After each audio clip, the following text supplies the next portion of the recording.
Distinguished guests, colleagues, parents, friends, students. It is, as always, a great honour to represent the University of South Wales at today's celebration of student achievement.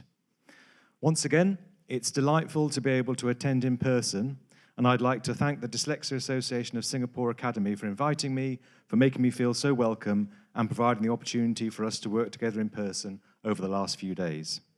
As always, it is an absolute pleasure to be here to celebrate the achievements of all the students graduating here today, whether they are students who have completed one of our SEN ALN courses or whether they have completed one of the many other excellent courses delivered by DAS Academy.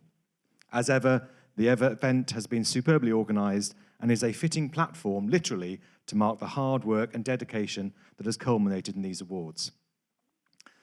It is always an additional pleasure to listen to the experiences of our valedictorians from different cohorts of study. Not all graduation ceremonies make space to hear the words and share in the thoughts of the students themselves, but here we do, and I think that adds an extra dimension to the event.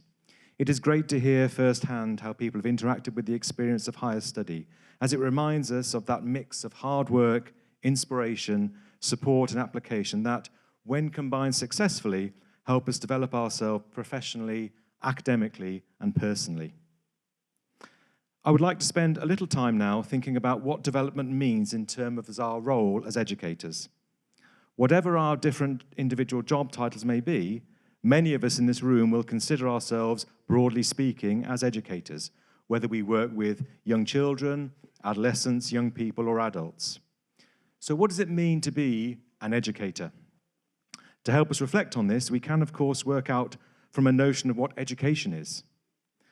The American journalist Sidney J. Harris suggested that the purpose of education is, as he put it, to turn mirrors into windows. That is a formulation I rather like. In a world of mirrors, all we see is ourselves and our immediate surroundings. It is difficult to develop a great perspective from there. Conversely, in a world of windows, our attention is turned outwards to new perspectives, different prospects, alternative viewpoints, and new possibilities in terms of what we know, what we value, and what we respect. A world of windows is a metaphor for development and renewal. It is a world eager to grow and improve, to take on challenges and to learn from them. This is a way of thinking about education that I'm sure many of us can identify with.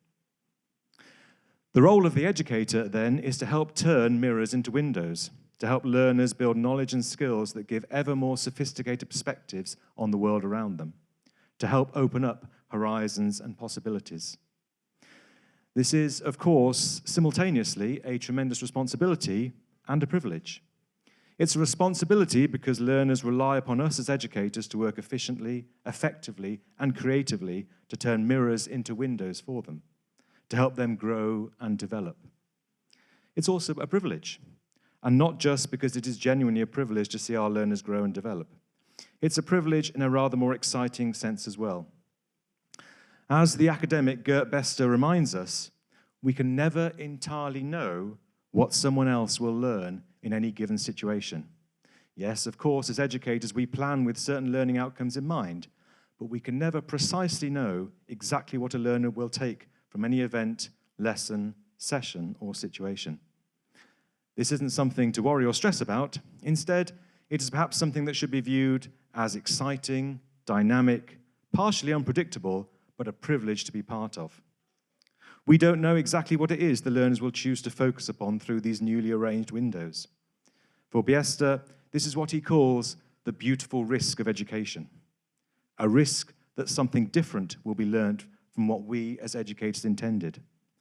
If this were not the case, the role of educator and of education itself would be rather dry and mechanistic, and certainly not the rich and richly demanding vocation that we know it to be. Why spend time this morning reminding ourselves of the fertile complexity of this process? Well, to a certain extent, it is to remind us that the graduation ceremonies we are celebrating are much more than additional qualifications and accreditations to be added to our CVs, as important as these are. We are here celebrating that each and every person who has, or will be about to walk across this stage, will have taken something uniquely formed and personal from the course they have studied. A whole series of new windows have been opened by the efforts of the people in this room, combined with their tutors and their friends and their families that have supported them. When put like this, it is quite an astonishing achievement. Although none of us who are involved in the delivery of the courses can know in advance precisely what each of you will have taken away from your studies, we can be sure that, in common with graduate students the world over, you will now have a set of richer, deeper, more profound insights into your professional practice. These insights will have a positive benefit on children and young people over the coming years and decades, helping to move even further forward an educational system about which Singapore is justifiably extremely proud. Both personally and on behalf of the University of South Wales, it is a pleasure and a privilege to play a small part in this. So finally, I offer congratulations to you all and a sincere wish that you will take all the enjoyment from today that is possible. Thank you for inviting me to be part of this wonderful occasion.